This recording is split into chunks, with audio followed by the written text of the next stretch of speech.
So thank you for the invitation to come and talk to you today about some of the fun things we've been doing in the basement of the Biodesign C building, mainly at night. But yeah, so a lot of people don't actually know that this building houses two X-ray sources in the basement, and the building was specifically built to house these two X-ray sources. So there are a variety of different kinds of X-ray sources around the world, and they're mainly classified as three types. We have our standard home-based lab sources that we have a couple here at ASU as well that are just a simple X-ray tube where you can do very basic crystallography experiments, but they're very weak. Then if you have something a bit more where you need a bit more flux and you need a very stable beam, you usually end up going to a synchrotron facility. That's these round facilities. And they give you very nice, clean, bright X-rays, and they're also tunable, which the home sources usually are not. So you can measure at different absorption edges, change your X-ray energy.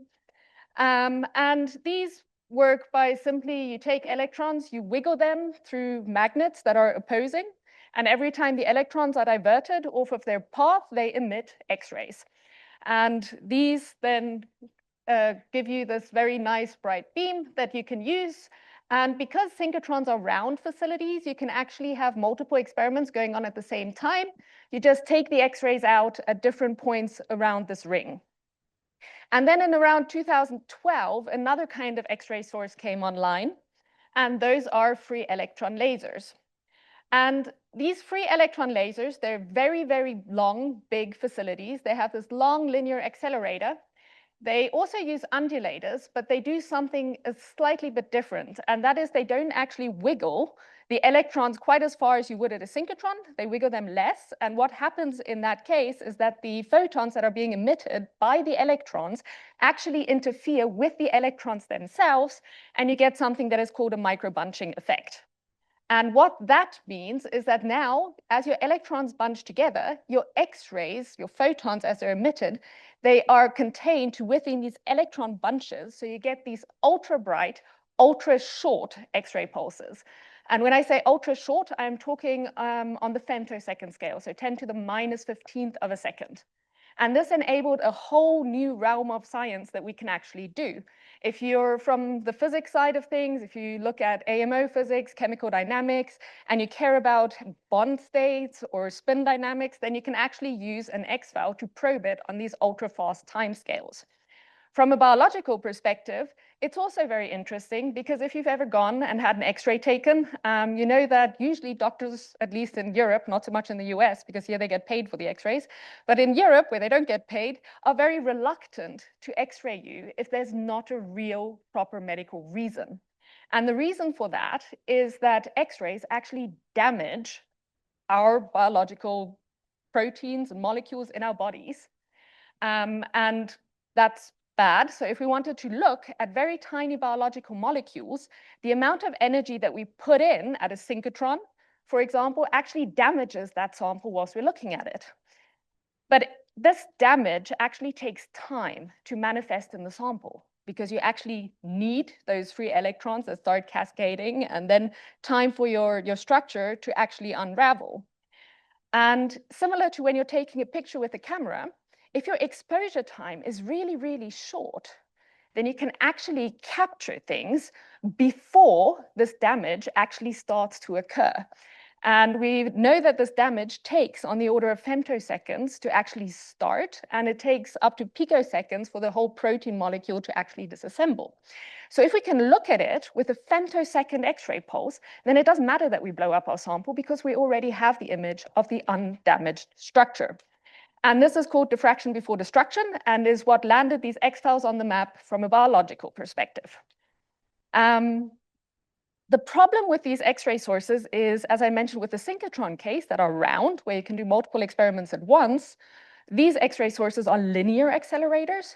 So they only generate one X-ray beam, so you can only have one experiment at a time, unless you do some fancy other things that they've started doing in the meantime, but I'm not going to go into that into detail. But there's also only 5 of these XFELs in the world, which means we can only do 5 of these experiments at any one time. And this is a huge limitation because you have to apply for beam time, usually about a year, year and a half in advance.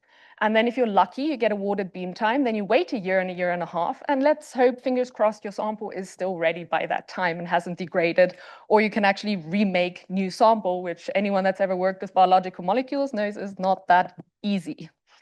So the idea was, is there a way that we can actually shrink these sources down so that you could actually have one in a research institute or university like ASU? So we're going to go into some physics. Thank you, Arvinder, for the slide. And if you look here at this undulator equation, what you can see is that the wavelength of your emitted X-rays is directly proportional to the actual wavelength of your undulator, so your alternating magnets. So one way we can make this source smaller is if we could get rid of actually having to have physical magnets in our beam. And another important property is this gamma factor here, which is directly proportional to the electron energy that is required to make these X-rays.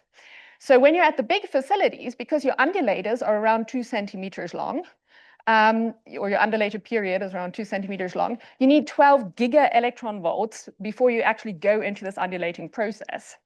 And that is why these accelerators are so incredibly long, because getting electrons to that energy is not easy. So what about if instead of using an undulator where we have physical magnets, we use a laser instead? Then we can shrink this undulator period down dramatically. So in our case, we use an IR laser, which has a wavelength of around 1 micrometer. Then the energy that we need to accelerate our electrons to also decreases, and we can get away with only accelerating them down up to about 20 mega electron volt. And this means that we could actually build a device that is only around 10 meters long and fits in the basement of a building. So this idea from Bill Graves, who was very widely acknowledged, and ASU then decided to bring him over here from MIT, build the building for him, and say, give it a go and see if you can do it. And that's when the construction of the building first began, and then we started building what we call the CXLS, the Compact X-ray Light Source. This is the first one that we're going to be talking about mainly today. We're not going to talk much about the XFEL. The reason being we're talking about the commissioning of this machine, because this one is actually already built, it's fully operational, and it's running in the basement of Biodesign C. So what you have here is you have your electrons being generated. They then get accelerated. At this point, they're already near the speed of light. And then you focus your electron beam down, and then you bring in this ultra-powerful infrared laser, and you interact it with the electrons. And then with this inverse Compton scattering effect, you get X-rays out that we can then bring into the experimental chamber. And that's what we're going to be talking about today. We're already in the process of building the bigger, better, brighter version, which is the XFEL. And that one we've just started constructing. So it's not built yet, but we're hoping that we'll start making X-rays around 2028 with that one. So just to put things a bit into perspective, since we talked about synchrotrons and XFELs, so our compact version, of course, isn't quite as bright because we don't quite have the same flux that you would have at some of the other facilities. But our ASU compact X-ray light source is like not the 4th generation synchrotrons, but it competes with some of the more general synchrotrons that are around the world. But it still preserves these femtosecond pulse lengths. So it means we can still do these ultra-fast dynamics, and we can do the diffraction before destruction experiments. Then when the ASU XFEL comes online, we'll actually be in this little sweet spot that is in between synchrotrons and XFELs. So it will be a lot brighter and will enable a whole vast new amount of science that we'll be able to do directly here at ASU. So this is just a picture, so you can kind of see what it looks like. If you haven't been to the basement and haven't seen it yet, then please let us know so we can show you around. So here we have the electron gun, the solenoid, where the electrons get emitted, then they get accelerated along the linear accelerator. So there's 3 here that are actually custom-built accelerators for us. And at this point, we've already reached this near relativistic speeds with our electrons. Okay, so here we have a bit more detail. So our whole LINAC is driven by these two RF generators that produce megawatts of power that then drives these accelerators. Then we have so we have a bunch of bending magnets and quadrupole magnets here for focusing our electrons. And then this is all in a separate room in what we call the vault. Because of all the radiation that is created, you can't actually be in there when the source is operational. So if we want to do an experiment, we come into the experimental hutch. So this is actually a picture of how thick that wall is that shields the experimentalists that are working on this side of things from all of the radiation emitted here. And even when we're doing an experiment, so when the beam is open, so we have a shutter here that we can close, but if this beam is open and coming into the experimental hutch, we can't be in the experimental hutch either. So everything we do has to be controlled remotely.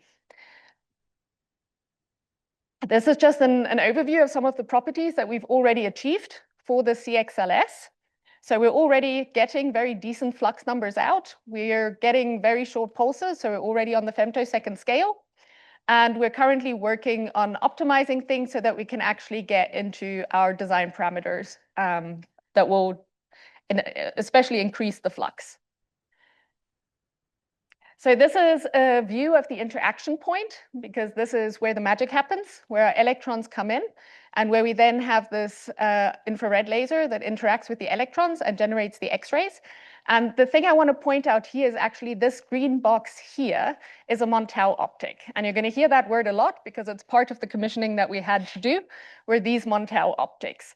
And the point of these Montel optics is after these X-rays are generated, they are just freely divergent. They just come out and they make a big cone. And that's not entirely helpful if you want to look at really small samples, because if you have small sample, you want all your photons, all your X-ray photons, to actually interact with your sample. So we have these Montel optics here that collimate the X-rays, so they make them parallel, that we can then take out and bring this into our experimental chamber. And here you can kind of see a picture on our Pilatus detector of the difference that it makes if we have a collimated beam compared to this free divergent X-ray beam. So now we're going to move out of the vault and we're going to go into the experimental hutch. This is what we anticipated looking like eventually. So you'll have your X-rays coming in here into our experimental chamber. And then in the back, we have our detector chamber that is going to house our detector. And what we did when we started commissioning is we decided it's wonderful that we have these beautiful vacuum chambers, but if we have to go in and tweak things and change things, working in vacuum is not ideal. So we just took out this whole beam pipe. And that's what you can see here. So here the beam pipe is missing, and you can see your free divergent beam pipe here that brings the X-rays out. And you can see the collimated beam pipe here if we want the beam to be collimated as it's coming out.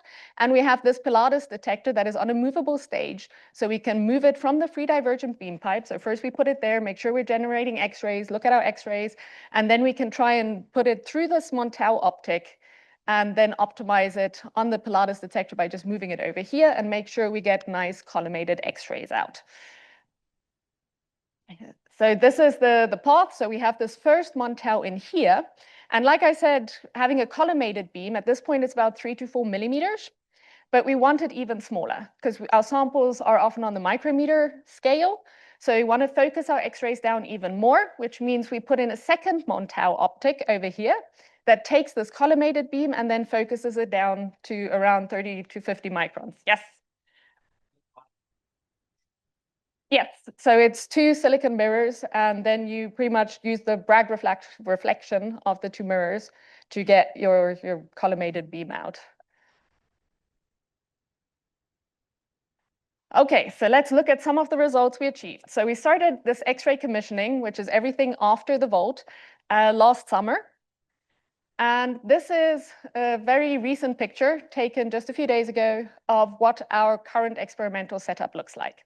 So here we again have our free divergent beam pipe, our collimated beam pipe, and our Pilatus detector that we can move back and forth. Here we have our X-ray detector. This is a Dectris 4M time over threshold photon counting detector, and it was actually custom built for us because our flux is so much lower than at the big facilities. We wanted the sensitivity of being able to count these individual photons. And so they built this detector for us, and we actually tried buying another smaller one for spectroscopy, and they said, sorry, can't do that anymore because the people that built your detector have left extras and we don't have the expertise, which was a bit non-ideal, but we hopefully found a different solution for a different detector. And then here we have our sample stage. So this is a stage stack that can move in X, Y, Z, and it can rotate around one axis, where we can put our samples and have the X-rays diffract off of them. So like I said, that was a picture of what it looks like today. This is where we started last summer. So we didn't have our second Montel installed. We didn't have this big block here that I'll talk about later, how this one came to be. And we didn't have all these little transmission, what do you call it? Basically, to reduce our transmission, attenuators, that's the opposite. We didn't have these little attenuators that you could slot in yet because we weren't quite sure what we were going to get and what we were going to be dealing with. Another thing that we had, our plan was just bring the X-rays in, shoot something on target, collect data.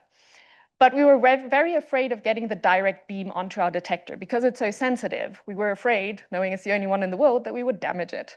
So initially I told my postdoc and the PhD student that made this setup, I want a beam stop and I want it to be huge. So they put this huge strip of aluminum in front that actually shields half the detector.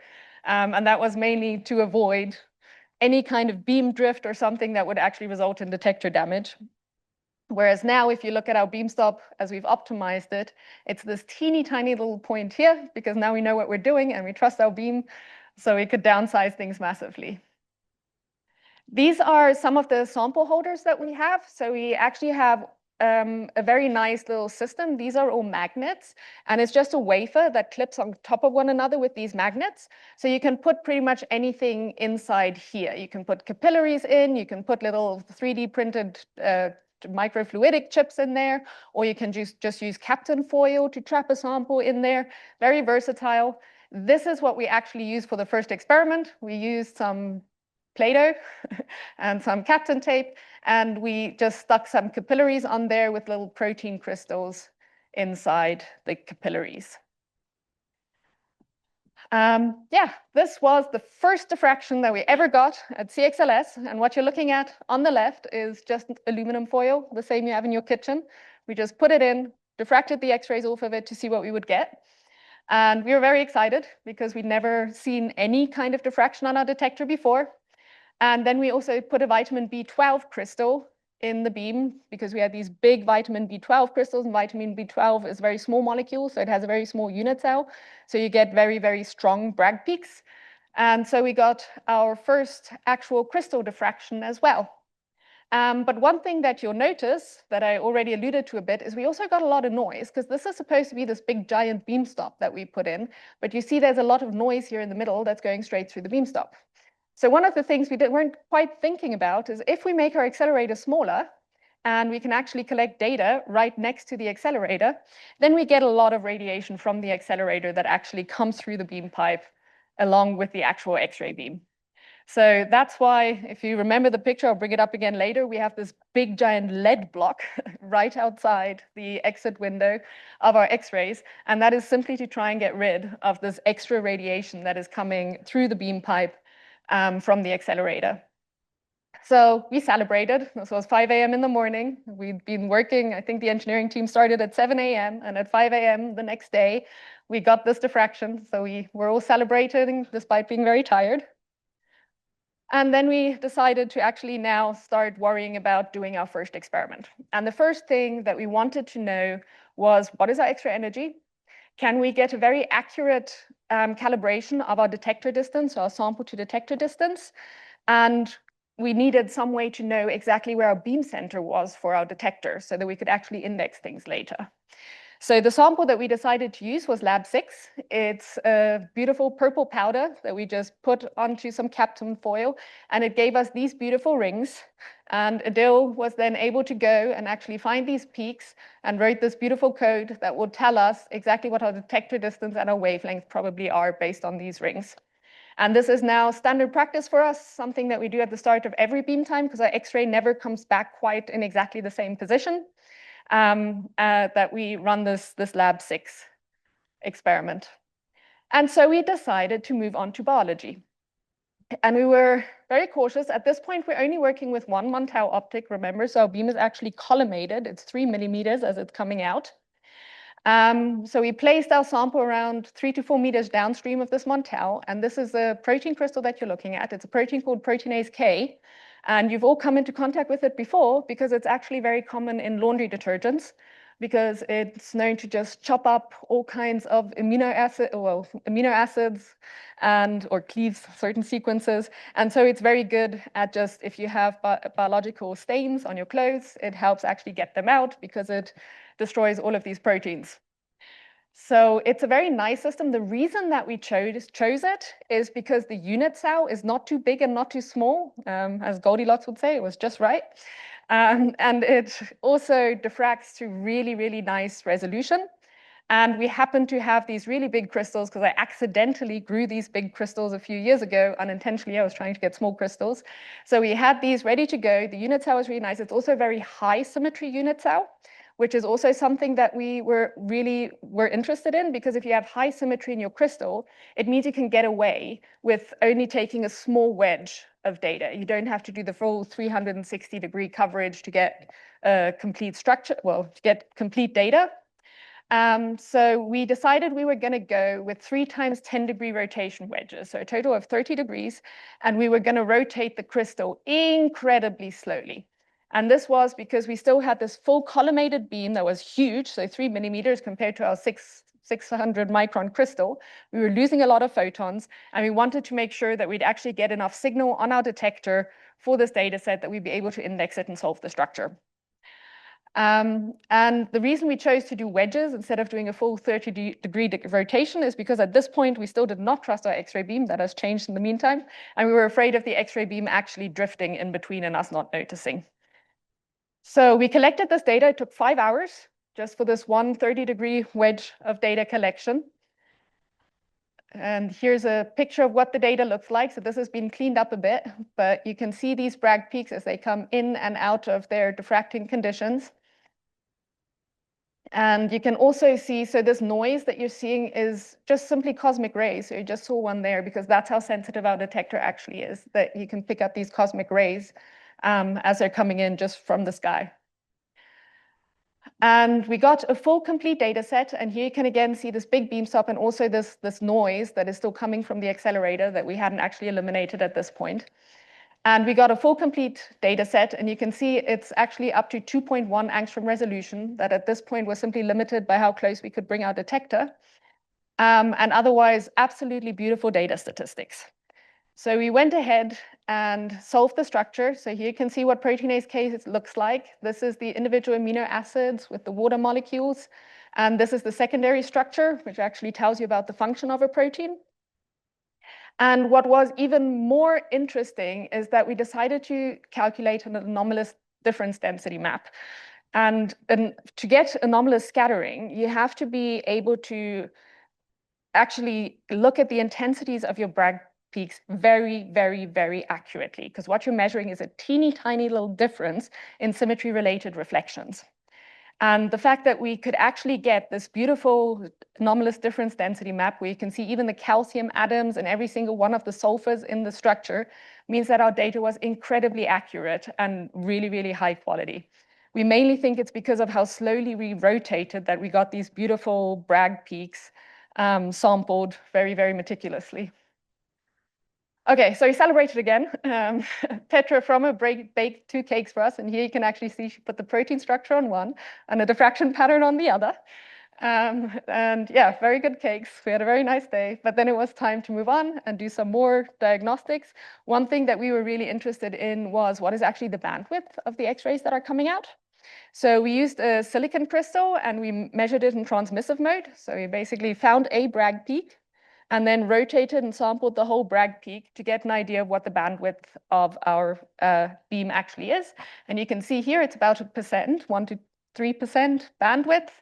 And here you can see that this first Montel that's in the interaction region that's collimating the X-rays fits very nicely with the actual bandwidth that we got.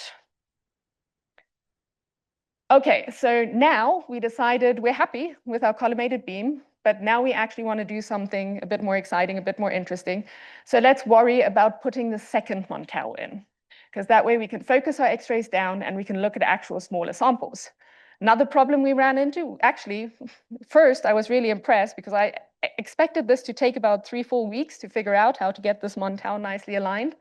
But Adil had this really wonderful idea that if we put burn paper at different points in our beam and then poke a hole through the first one, and then use a tracer laser to actually figure out exactly what our beam path is on the day, then we can roughly align our Montel using the tracer laser, and then only have to worry about the X-rays that we can't see later on.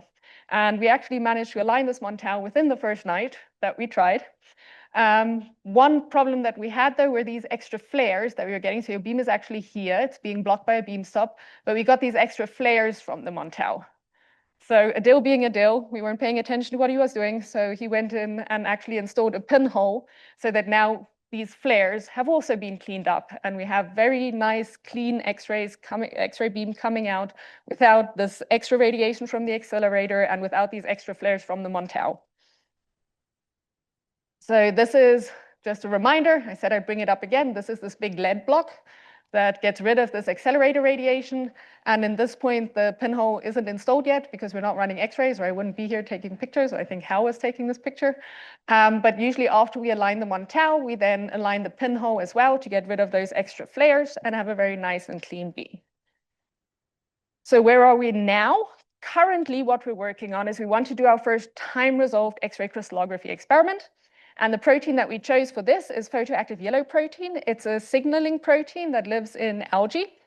And its job is actually this algae, even though it's very important for it to see light, so it can do its photosynthesis, too much light actually damages this bacteria.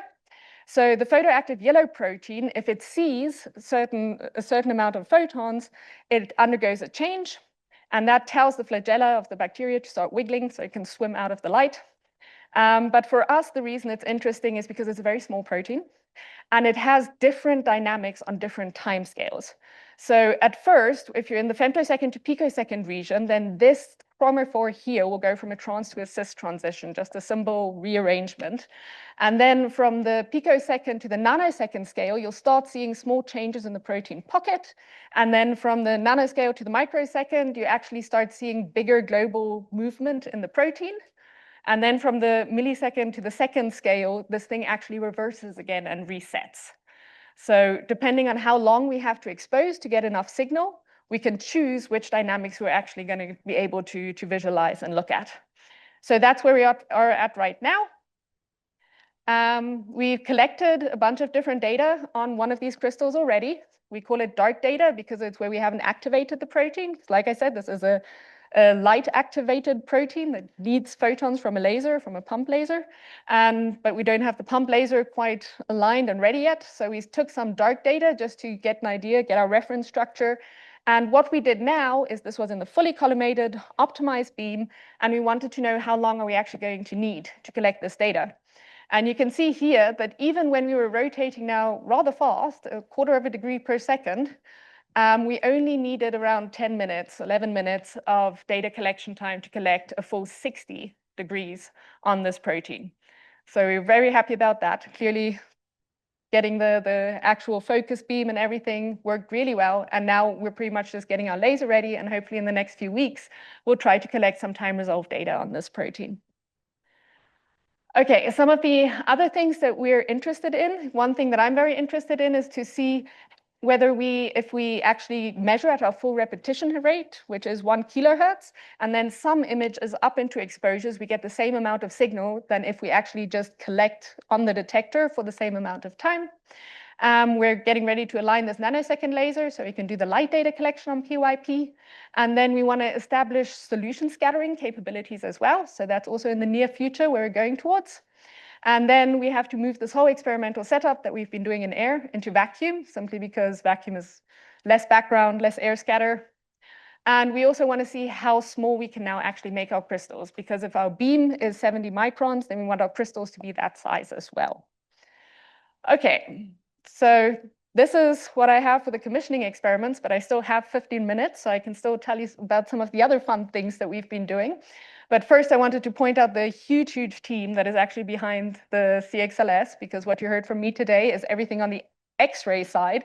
with a very strong focus on the biological side of things. But of course, there are many, many, many, many, many more people involved that have been working on all of this. And this is probably a small fraction of all of them.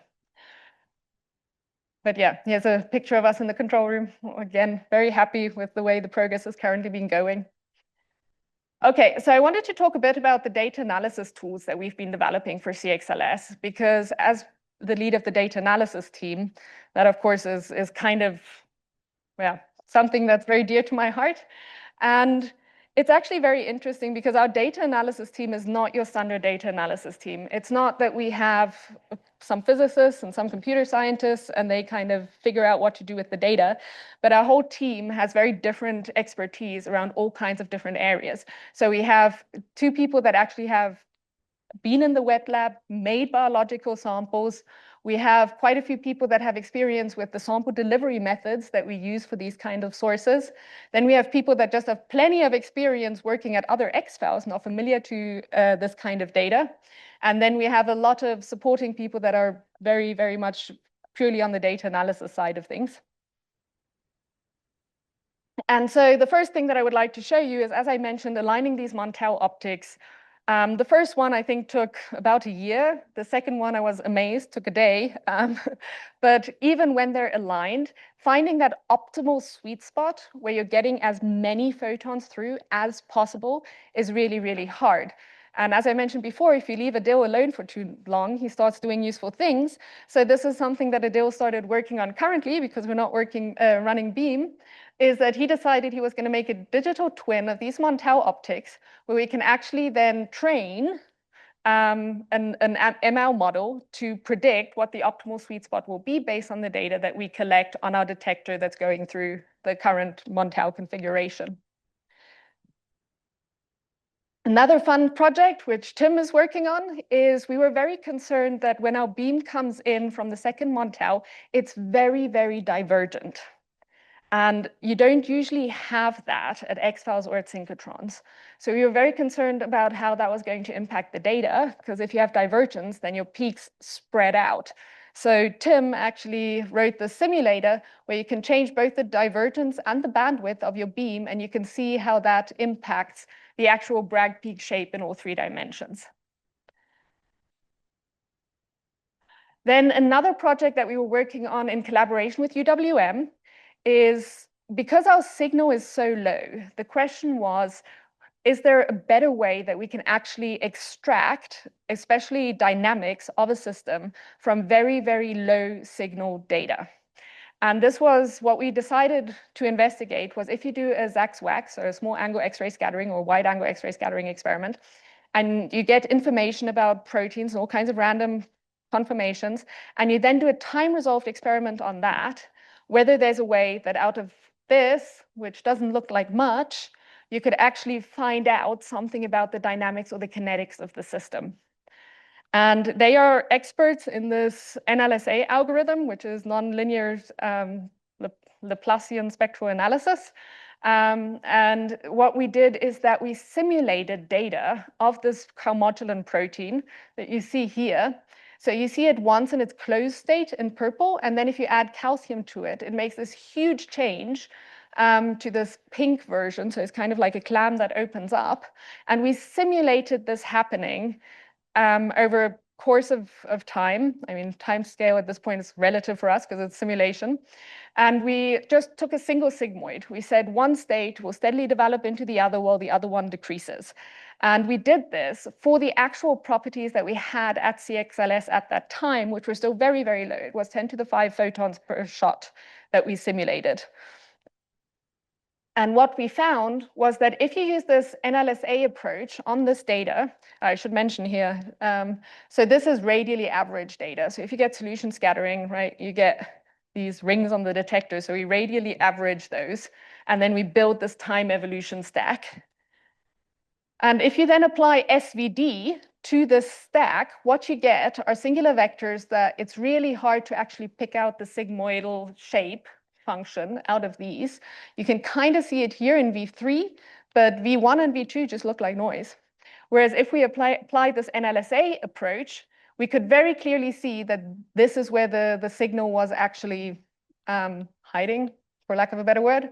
And we only needed these two vectors to reconstruct the actual kinetics of the system and got very clean, nice kinetics. Whereas for the SVD approach, we got this very noisy. You still kind of see the sigmoidal approach if you use these three eigenvectors, but a lot harder to see. So we thought if we have this low flux source, then this is a very important tool that we can actually use. Even if the source improves, it would require us to collect more data to actually get enough signal. So if during an experiment, we can very early on detect and clearly say, oh yes, okay, my dynamics are clearly in the system, I'll be able to see them, that would be very helpful to users when we actually transition to user operation. So one of the things that's always very important to me when we develop these things is I want them to be very user-friendly, because if you have a good tool but no one knows how to use it, it's kind of useless. So they developed this GUI for us, which makes this heat map, which gives you, because I mean, if you hear NLSA, I assume you don't know how you pick parameters and optimize.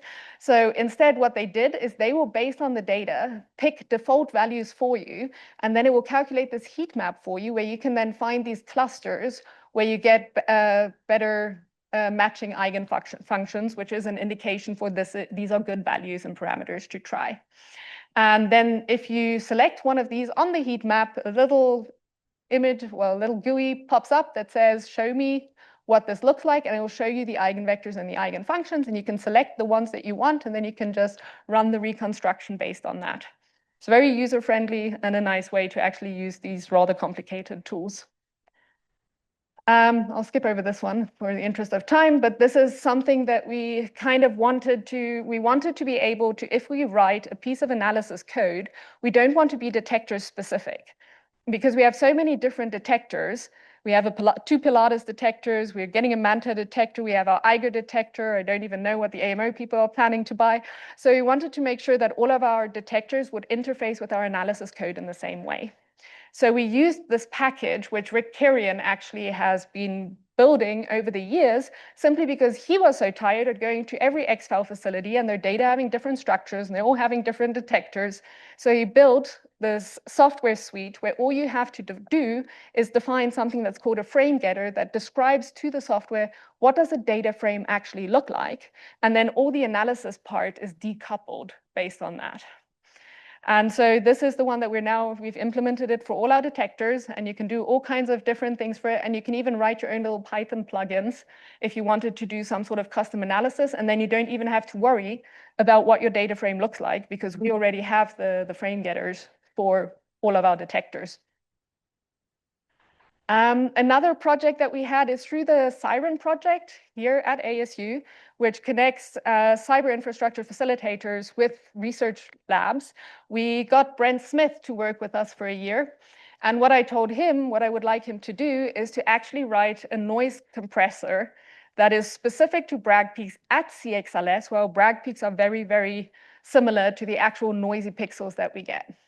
And so he wrote this specific little CXLS noise suppressor for you that will isolate what it thinks are Bragg peaks along with some of the background around it, then smooth the background and put those peaks back in. So that way you still have a local background subtraction, but you get an image that is way easier and cleaner to inspect, especially during live feeds when you're trying to see whether you actually have diffraction in your data. And then another tool that we developed, this was also from going to various different X-ray sources and always having various problems with the detector. Gian Ketavala wrote this program called PAD, where you can basically just train, again, for users that aren't as familiar with having to code things on the fly. And what you could do is you could just tell it very interactively through a GUI if a frame looks good to you and a frame looks bad to you. And you just click through your images, you say good, bad, good, bad, good, bad, good, bad, and then it will train a machine learning model for you based on that then you can apply to a huge data set, and it'll clean it up for you and only keep what you decided were good images. And we actually tested this out by giving it to one of our undergraduate interns one summer, and had no idea about crystallography, no idea what things were supposed to look like. All we said was, Caitlin, this image looks bad because it has this weird feature going on here. So take all this data, train a model. Well, actually, we told her to train all the models and find out which one is best, because we actually supply I think by now 6 different models through this program. And then after she did that, I took the same data and I processed it in exactly the same way as we did before. And even though our data redundancy was dramatically decreased, so we lost about half our data statistics actually improved rapidly, especially at high resolution, which is where the information is that we actually care about. And like I said, undergraduate, never touched crystallography and managed to actually improve the data just by having a tool at her disposal to do that. And then the last project, I believe, that we're currently working on is what we want is similarly, again, make things as easy as possible for the user. So currently, when you do an experiment in an XFEL that we call a serial crystallography experiment, that means you just randomly stream crystals or raster crystals through the X-ray beam, and you either hit a crystal or you don't. And what we want is to kind of filter out the images where we do hit those crystals. But because every crystal system is different and your beam is always different and your detector will have different properties, and depending on which sample injection method you use, you'll see different artifacts on the detector. The idea is that because we have this huge, huge database here at ASU through the XFEL Science and Technology Center, which expired last year, but we still have this huge agglomerate of 10 years of XFEL data, that we are going to partner up with Derek Mendes from Slack, and we're going to train a neural network on all of this data. So we started with simulated data from Derek, and now we're currently moving to real data, that it will, even without knowing anything about the crystal system, be able to detect these hits and sort them out from the non-hits. And one of the other things that we're also working on is we want to include some metadata into this training, because if the software, for example, knows what the X-ray energy is, or the model, not the software, but if the model knows what the X-ray energy is, then it should also learn to detect certain features, for example, diffuse water scattering at certain resolution ranges. So we're trying to incorporate that. So you'll give an experimental description, and then you just run this ultimate hit finder. And hopefully, without having to tweak parameters in any way, it should just classify hits for you versus non-hits. And with that, I would like to thank the team again. So this is particularly focused on the last part of the talk that I just presented. So the CXFEL and CXLS data analysis group, and all of the people that we work with closely that have helped us over the years, all the light sources that have taught us all the lessons that we've learned. And of course, our funding acknowledgements from the National Science Foundation and also our RU site. And with that, I would like to thank you for your attention and welcome any more questions.